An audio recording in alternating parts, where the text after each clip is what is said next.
Students நம்ம இந்த வீடியோல சிபிஎஸ்சி கிளாஸ் 8 ஸ்டூடெண்ட்ஸ்க்கான சாப்டர் 4ல 4.2 எக்ஸசைஸ் பார்க்க போறோம். இதுல நம்ம பார்க்க போறது ப்ராபபிலிட்டி பேஸ்டு क्वेश्चंस. முதல் क्वेश्चन பாருங்க. List the outcomes you can see in this experiment. First one வந்து ஸ்பின்னிங் a wheel. இந்த வீலை வந்து ஸ்பின் பண்ணும்போது என்னென்ன அவுட்கம்ஸ் எல்லாம் வர பாசிபிலிட்டிஸ் இருக்கு அப்படின்னு உங்ககிட்ட கேட்டிருக்காங்க. ஸோ நம்மளுக்கு என்னென்ன பாசிபிள் அவுட்கம்ஸ் இருக்கு அப்படின்னு பார்த்தீங்கன்னா, இப்போ இந்த வீல்ல வந்து ஏன்ற ஆல்பபெட் இருக்கு, பி சி டி. ஏ வந்து 2 டைம் இருக்கு. ஆனா ஏன்றது வந்து ஒரே வேரியபிள் தான் இல்ல. அதனால நம்ம 2 தடவை எழுத தேவையில்ல. ஸோ இந்த 4 தான் டிஃப்ரெண்ட் அவுட்கம்ஸ் நமக்கு பாசிபிலிட்டி இருக்குன்னு எழுதுனா போதும். அடுத்து பி கொஸ்டின்ல என்ன கேட்டிருக்காங்கன்னு பாருங்க. டாஸிங் 2 காயின்ஸ் அப்படின்னு கேட்டிருக்காங்க. 2 காயினை டாஸ் பண்ணும்போது நமக்கு என்னென்ன பாசிபிலிட்டிஸ் எல்லாம் கிடைக்கும் அப்படின்றதான் கொஸ்டின். காயின் 1 காயின் 2 நான் எழுதிக்கிறேன். இப்போ ஒரு காயின் அப்படின்னு பார்க்கும்போது ஒரு பக்கம் வந்து ஹெட்டும் இன்னொரு பக்கம் டெய்லும் பிரிண்ட் ஆயிருக்கும்ல. ஸோ நான் டாஸ் பண்ணும்போது ஒரு காயின்ல ஹெட் விழுந்து இன்னொரு காயின்ல டெய்ல் விழலாம். இல்லை ஃபர்ஸ்ட் காயின்ல டெய்ல் விழுந்துட்டு 2வது காயின்ல ஹெட் விழலாம். இல்லைன்னா 2 காயின்லுமே ஹெட்னு விழலாம். இல்லை 2 காயின்லுமே டெய்ல் அப்படின்னு விழுந்திருக்கலாம். இந்த 4மே வந்து நம்மளோட அவுட்கம்ஸ் தான். ஸோ நம்ம எப்படி எழுதணும்னா பி கொஸ்டினுக்கு அவுட்கம்ஸ் கம்முன்னு எழுதிட்டேன். So outcomes so head and tail விழுந்திருக்கலாம், இல்லை டெய்ல் அண்ட் ஹெட் விழலாம், இல்லைன்னா ரெண்டுத்துலையுமே ஹெட் இல்லை ரெண்டுத்துலையுமே டெய்ல் அப்படின்னு விழலாம். இந்த 4 ஆப்ஷன் இருக்கு. இதுதான் இந்த செகண்ட் கொஸ்டினோட அவுட்கம்ஸ். நெக்ஸ்ட் பாருங்க. Die is thrown, list the outcome of an event of getting. கீழே வந்து 4 கொஸ்டின் இருக்கு. இதுல பாருங்களேன், டைஸ்ன்றது நீங்க வீட்டில் இந்த மாதிரி யூஸ் பண்ணியிருப்பீங்க. இதுல வந்து 6 சைடு இருக்கும். ஒரு பக்கத்துலயும் ஒரு நம்பர் இருக்கும். ஸோ இது வந்து 1, இது 2, இந்த பக்கம் 6 இருக்கு, இங்க 4 இருக்கு. இந்த மாதிரி 1ல இருந்து 6 வரைக்கும் எல்லா நம்பரும் இருக்கும். இதுதான் வந்து டை. 2 டை நம்ம யூஸ் பண்ணி யூஸ்வலாக விளையாடுவோம் டைஸ் கேம். இதுல ஒரு டையை த்ரோ பண்ணும்போது அவுட்கம்ஸ்ன்னு பார்க்கும்போது ஒரு டாட், அது மாதிரி 2, 3, 6 வரைக்கும் இருக்க நம்பர்ஸ் தான் வந்து டைஸ்ல வந்து பிரிண்ட் ஆயிருக்கும். இதுல நம்மளுக்கு கேட்டிருக்க கொஸ்டினோட அவுட்கம்ஸ் பார்க்கலாம். ஃபர்ஸ்ட் வந்து பிரைம் நம்பர். இந்த 1ல இருந்து 6 வரைக்கும் இருக்கிறதுல பிரைம் நம்பர்ஸ் எல்லாம் எடுத்து எழுதுங்க அப்படின்னு கேட்டிருக்காங்க. First one prime numbers. Prime number அப்படின்றது என்ன அப்படின்னா, எந்த டேபிள்ஸ்லயும் வராத நம்பர்ஸ் தான் பிரைம் நம்பர்ஸ். 1 வந்து பிரைம் நம்பரும் கிடையாது, காம்போசிட் நம்பரும் கிடையாது. 2 வந்து ஒரு பிரைம் நம்பர், ஏன்னா 2 டேபிள்ல தவிர எதுலையுமே அது வராது. 3ன்றதும் பிரைம் நம்பர் தான். 4 வந்து பிரைம் நம்பர் கிடையாது, ஏன்னா அது 2 டேபிள்ல வரும். 5 வந்து பிரைம் நம்பர், ஏன்னா வேற எந்த டேபிள்லயும் வராது இல்லையா. 6 பிரைம் கிடையாது, ஏன்னா 6 வந்து 2 டேபிள்லயும் வரும், 3 டேபிள்லயும் வரும். ஸோ இதான் பிரைம் நம்பர்ஸ். இதான் இதோட அவுட்கம். இதெல்லாம் பிரைம் நம்பர்ஸ். பி வந்து நாட் அ பிரைம் நம்பர் அப்படின்னு கேட்டிருக்காங்க. ஸோ பிரைம் நம்பர் இல்லாதவங்களெல்லாம் எடுத்து எழுதுங்க அப்படின்னு அர்த்தம் கொஸ்டின்ல. ஸோ 1ல இருந்து 6 வரைக்கும் இருக்க நம்மளோட அவுட்கம்ல நாட் அ பிரைம் நம்பர்ஸ்னா இந்த 1, 3, 5 இல்லாம மற்ற எல்லா நம்பர்ஸும் எடுத்து எழுதணும். ஸோ 1, 4, 6 இவங்கெல்லாம் நாட் அ பிரைம் நம்பர், அதுல எழுதிடணும். ஸோ அடுத்த 2வது கொஸ்டின் பார்க்கலாம். இதுலயும் அதே கொஸ்டினோட கண்டினியூஷன் தான். எ நம்பர் கிரேட்டர் தென் 5 அப்படின்னு கொடுத்துருக்காங்க. ஸோ நெக்ஸ்ட் வந்து எ நம்பர் கிரேட்டர் தென் 5. இந்த 1ல இருந்து 6 வரைக்கும் இருக்க நம்பர்ஸ்ல கிரேட்டர் தென் 5 அப்படின்னு பார்க்கும்போது 6 மட்டும் தான் கிரேட்டர் தென் 5ல வரும். அடுத்து என்ன கேட்டிருக்காங்கன்னா அதே கொஸ்டின் நாட் கிரேட்டர் தென் 5. அப்போ வந்து இதை தவிர மற்ற எல்லாத்தையும் எழுதுங்க அப்படின்னு அர்த்தம். 6 மட்டும் தான் கிரேட்டர் தென் 5, அந்த ரிமைனிங் இருக்கிற எல்லாமே வந்து நாட் கிரேட்டர் தென் 5ல தான் வரும். அப்போ 1, 2, 3, 4, 5ம் எழுதணும். ஏன்னா 5ன்றது வந்து நாட் கிரேட்டர் தென் 5, அதனால அது வந்து இன்க்ளூட் ஆயிருக்கும். ஸோ இதான் உங்களோட அவுட்கம்ஸ் 2வது கொஸ்டினுக்கு. அடுத்த கொஸ்டின் நம்பர் 3 பார்க்கலாம். Find the probability of a pointer stopping on D in question number 1A. Question number 1Aல ஒரு ஸ்பின்னிங் வீல் இருந்துச்சு. இதுல நம்மளோட பாயிண்டர் வந்து டில நிக்கிறதுக்கான ப்ராபபிலிட்டியை கண்டுபிடிங்க அப்படின்னு கேட்டிருக்காங்க. ப்ராபபிலிட்டி அப்படின்னா number of favourable outcome by total outcome அப்படின்னு சொல்லுவாங்க. மொத்தம் எத்தனை ஆப்ஷன் இருக்கு, எத்தனை ஆப்ஷன்ல டி இருக்குன்னு உங்ககிட்ட கேட்கறாங்க. மொத்தம் இதுல எத்தனை செக்டரா பிரிஞ்சிருக்கு, 1, 2, 3, 4, 5 செக்டரா பிரிஞ்சிருக்கு. ஸோ இந்த வீல் இருக்குல்ல, இதை வந்து மொத்தம் 5 பிளேஸை பாயிண்ட் பண்ணலாம். அதுல டி வர்றதுக்கு எத்தனை ஆப்ஷன் இருக்குன்னா ஒரே ஒரு ஆப்ஷன் தான் இருக்கு. அப்போ 1 out of 5 அப்படின்னு எழுதணும். சப்போஸ் ஏன்னு கேட்டிருந்தாங்கன்னா ஏ நிக்கிறதுக்கு 2 பாசிபிலிட்டி இருக்கு, அதனால 2/5 நம்ம எழுதியிருப்போம். ஆனா டி கேட்டதுனால ஒரு ஆப்ஷன் தான் இருக்கு, அதனால 1/5 நம்ம எழுதியிருப்போம். அடுத்த கொஸ்டின் பாருங்க. The probability of getting an ace from the well shuffled deck of 52 playing cards கேட்டிருக்காங்க.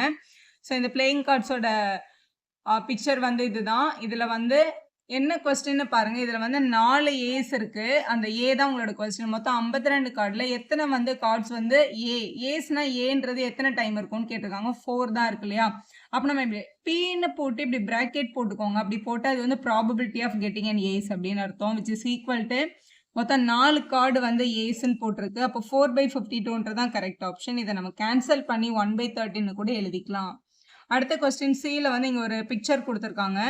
கொடுத்துட்டு என்ன கேட்டிருக்காங்கன்னா, இந்த டயக்ராம்ல what is the probability of getting a red colour apple அப்படின்னு கேட்டிருக்காங்க. ஸோ ப்ராபபிலிட்டி ஆஃப் கெட்டிங்னா பி போட்டு இப்படி பிராக்கெட்ல probability of getting and red apple. So இந்த பாக்ஸ்ல இருந்து ரெட் ஆப்பிள் வரைக்கும் எத்தனை பாசிபிலிட்டி. ஸோ ரெட் எத்தனை டைம் இருக்குன்னு பாருங்க. 1 2 3 4 டைம்ஸ் இருக்கு. அவுட் ஆஃப் டோட்டல் எத்தனை இருந்துச்சு அப்படின்னு பார்க்கணும். 3 + 3 6 + 1 7. அப்போ டோட்டலா 7 ஆப்பிள்ஸ் இருந்தது. அந்த 7 ஆப்பிள்ஸ்ல 4 வந்து ரெட் கலர் ஆப்பிள்ஸ். அப்போ 4/7 அப்படின்றது அவங்களோட சரியான ப்ராபபிலிட்டி. அடுத்து கொஸ்டின் நம்பர் 4 பார்க்கலாம். Numbers 1 to 10 are written on a 10 separate slips. One number on one slip எழுதி kept it in a box and mixed well. One slip is chosen from the box without looking into it. What is the probability of getting? இங்க ஒரு 4 question இருக்கு. அதாவது 1ல இருந்து 10 வரைக்கும் இருக்க நம்பர்ஸை ஒரு குட்டி குட்டி பேப்பர்ஸ்ல எழுதி அதை ஃபுல்லா மிக்ஸ் பண்ணிட்டாங்க.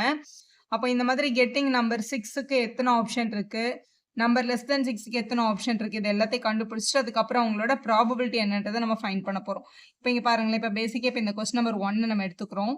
இதுல வந்து what is the probability of getting 6 அப்படின்னு கேட்டிருக்காங்க. ஸோ கெட்டிங் 6 அப்படின்னும் போது 6 வந்து ஒரே ஒரு ஆப்ஷன் தான் இருக்கு, 6 மட்டும் தான். அடுத்த கொஸ்டின் பாருங்களேன், what is the probability of getting a number less than 6 அப்படின்னு கேட்டிருக்காங்க. இப்போ லெஸ் தென் 6னா 1 2 3 4 5 லெஸ் தென் 6.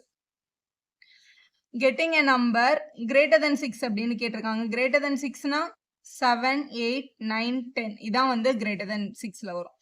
கெட்டிங் எ 1 டிஜிட் நம்பர் அப்படின்னு சொல்லும்போது 1 2 3 4 5 6 7 8 9 வரைக்கும் வரும். ஏன்னா 10 வராது, ஏன்னா 10 ஒரு 2 டிஜிட் நம்பர்.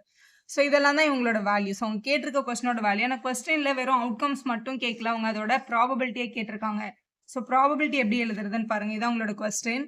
ஸோ கெட்டிங் 6 வந்து ப்ராபபிலிட்டி எழுதும் போது இந்த மாதிரி எழுதிக்கோங்க. Probability of getting 6. மொத்தம் நம்ம கிட்ட 10 ஆப்ஷன் இருக்கு. இதுல கெட்டிங் 6ன்றதுக்கு ஒரே ஒரு நம்பர் தான் பாசிபிலிட்டி இருக்கு இல்லையா. அப்போ வந்து ப்ராபபிலிட்டி ஆஃப் கெட்டிங் 6 வந்து 1 நம்பர் அவுட் ஆஃப் 10 நம்பர்ஸ் 1/10 நம்ம ஆன்சர் பண்ணணும். கெட்டிங் லெஸ் தென் 6 அப்படின்றதுக்கு லெஸ் தென் 6க்கு நமக்கு வந்து எத்தனை ஆப்ஷன் கிடைச்சிருக்கீங்க, 5 ஆப்ஷன்ஸ் கிடைச்சிருக்குல. அப்போ 5 அவுட் ஆஃப் 10 மொத்தம் 10 அவுட்கம்ல 5 அவுட்கம் வந்து இந்த கண்டிஷனை சாட்டிஸ்ஃபை பண்ணியிருக்கு அப்படின்னு அர்த்தம். Getting a number greater than 6ன்னு கேட்டிருந்தாங்க. கிரேட்டர் தென் 6க்கு ப்ராபபிலிட்டி பீன்னு போட்டிங்கன்னா ப்ராபபிலிட்டின்னு அர்த்தம். கெட்டிங் கிரேட்டர் தென் 6னா 4 ஆப்ஷன் இருக்கு. அப்போ 4/10 அப்படின்னு நம்ம எழுதணும். அடுத்து கெட்டிங் 1 டிஜிட் நம்பருக்கு நமக்கு 9 ஆப்ஷன்ஸ் இருக்கு. ஏன்னா இந்த 9 நம்பர்ஸுமே கிரேட்டர் 1 டிஜிட் நம்பர்ஸ் தான்.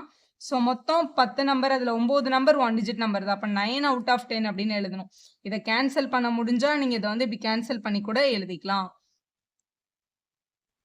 5th கொஸ்டின்ல பாருங்க, if you have spinning wheel with 3 green color sectors, அதாவது ஸ்பின்னிங் வீல் அப்படின்றது வந்து இப்போ சர்க்கிள் ஷேப்ல இந்த மாதிரி செக்டர் ஃபார்ம் பண்ணியிருப்பாங்கல்ல, இதுதான் வந்து spinning wheel.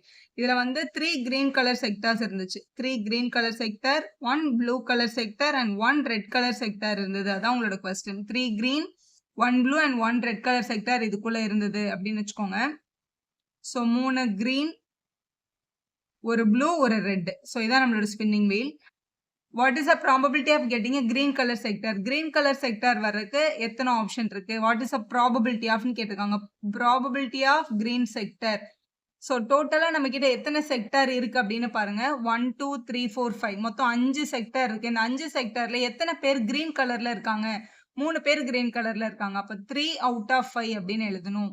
What is the probability of getting not a blue colour sector அப்படின்னு கேட்டிருக்காங்க. So probability of not blue sector, ப்ளூவை தவிர எது இருந்தாலும் ஓகேன்னு அர்த்தம். அப்போ ப்ளூவை விட்டுட்டு வேற கலர்ல எத்தனை இருக்குன்னா ப்ளூவை மட்டும் விட்டுருங்க. 1 2 3 4 செக்டர்ஸ் இருக்கு நாட் ப்ளூ. அப்போ 4 அவுட் ஆஃப் 5 எழுதுறீங்கன்னா அதுதான் உங்களோட சரியான ஆன்சர். 6th கொஸ்டின்ல பாருங்களேன், find the probability of an event given in question number 2ன்னு கேட்டிருக்காங்க.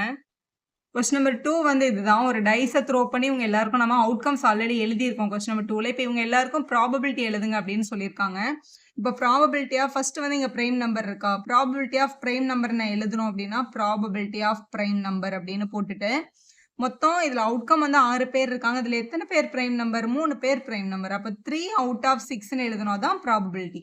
வெறும் அவுட்கம் எழுத சொன்னா இதை மட்டும் எழுதணும்ல. ப்ராபபிலிட்டி எழுத சொன்னா எத்தனை பேர் நமக்கு ஃபேவரபிளா இருக்காங்க, அவுட் ஆஃப் எத்தனை பேர், அதுதான் உங்களோட ப்ராபபிலிட்டி. 3/6ன்னு எழுதணும். அதே மாதிரி அடுத்த கொஸ்டின் வந்து not a prime. Not a பிரைம்னா இப்படி எழுதிக்கோங்க, ப்ராபபிலிட்டி ஆஃப் நாட் பிரைம் அப்படின்னு போட்டுருங்க பிராக்கெட்ல. போட்டுட்டு ப்ராபபிலிட்டி ஆஃப் நாட் பிரைம்னா நாட் பிரைம் எத்தனை பேர் இருக்காங்க? 3 பேர் இருக்காங்க. அப்போ அவங்களுக்கும் ஆன்சர் என்னது தான் வரும்? 3 அவுட் ஆஃப் 6 தான் வரும். ஸோ இதுல செகண்ட் பார்ட்ல நம்ம வந்து நம்பர் கிரேட்டர் தென் 5க்கு வந்து 6ன்னு ஒரு ஆப்ஷன் தான் இருக்குன்னு பார்த்தோம். அதே மாதிரி probability of a number greater than 5 அப்படி எழுதணும் அப்படின்னா ப்ராபபிலிட்டி 5க்கு மேல ஒரே ஒரு நம்பர் தான் நம்ம கிட்ட அவுட்கம்ல இருந்துச்சு. அப்போ 1 அவுட் ஆஃப் 6ன்னு எழுதிக்கணும். Probability of not greater than 5 என்னன்னு கேட்டாங்கன்னா நாட் கிரேட்டர் தென் 5ல 1 2 3 4 5 5 ஆப்ஷன் இருந்துச்சு. அப்போ 5 அவுட் ஆஃப் 6 வெறும் அவுட்கம் மட்டும் எழுதாம அவுட் ஆஃப் எத்தனை பேருன்னு எழுதுறோம்ல அதுக்கு பேர் தான் ப்ராபபிலிட்டி. ஸோ இப்படி தான் நம்ம எழுதி ஆன்சரை கம்ப்ளீட் பண்ணணும். வீடியோ யூஸ்ஃபுல்லாக இருந்தால் ஒரு லைக் போடுங்க, உங்கள் ஃப்ரெண்ட்ஸ்க்கும் ஷேர் பண்ணுங்கள். Subscriber channel for more videos.